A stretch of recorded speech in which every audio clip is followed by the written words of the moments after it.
Саламатсыздарбы, урматтуу кыргызстандыктар? Сиздер менен кайрадан Кызыл Квадрат каналында жаңылыктар топтому. Сиздер биздин каналды колдоо иретинде лайк басып жана ошону менен катар подписаться кнопкасын басып өтсөңүз болот. Анда эмесе жаңылыктарга өтсөк. 16 ноябрда футбол боюнча Кыргызстан улуттук курама командасы Бахрейн курамасына каршы жолдоштук беттеш өткөрдү. Оюн Бахрейндин Рифа шаарындагы улуттук стадионунда өтүп, анда Бахрейн акшумкарларды 4-2 эсеби менен жеңип алды. Кыргызстан курамасынан голдорду команда капитаны Валерий Кичин 16-мүнөттө киргизсе, экинчи голду 24-мүнөттө Одилжон Абдурахманов киргизди.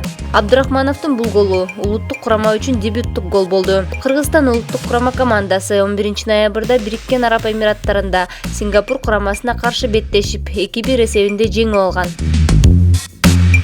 Бишкек Ош жолундагы 7 адамдын өмүрүн алган кырсык. Ооруканада 15 жаштагы кыз каза болду. Бул тууралуу Саламаттык сактоо министрлигинин басма сөз кызматынан билдиришти. Ош облустук ооруканада азыр 6 адам жатат. Абалдары оор, травматологияда 2 адам, абалдары орто. Ал эми шаардык ооруканага 1 адам жаткырылган. Абалы оор деп бааланууда. Балдар ооруканасында 2 жаш бала бар, деди басма сөз кызматы.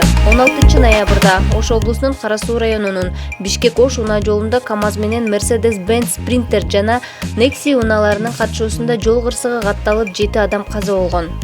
Ош облустук жол кыймылынын коопсуздугунун камсыздоо бөлүмүнүн кызматкери Алтынбек Деңгизбаев кырсыктын чоо жайын айтып берген. Алдын ала маалыматтарга караганда, эл ташыган спринтер унаасы жол эрежесин одоно бузуп, карама каршы тилкеге чыгып айдагандан улам жол кырсыгы келип чыккан айтылат. Кырсыктан каза болгондордун арасында кош бойлуу келин бар болгону, аты жөнү такталбай жатканын өзгөчө кырдаалдар министрлигинин басма сөз кызматы билдирген. Урматтуу Кызыл Квадрат каналынын көрүүчүлөрү, биздин каналга катталып лайк басканды унутпаңыздар.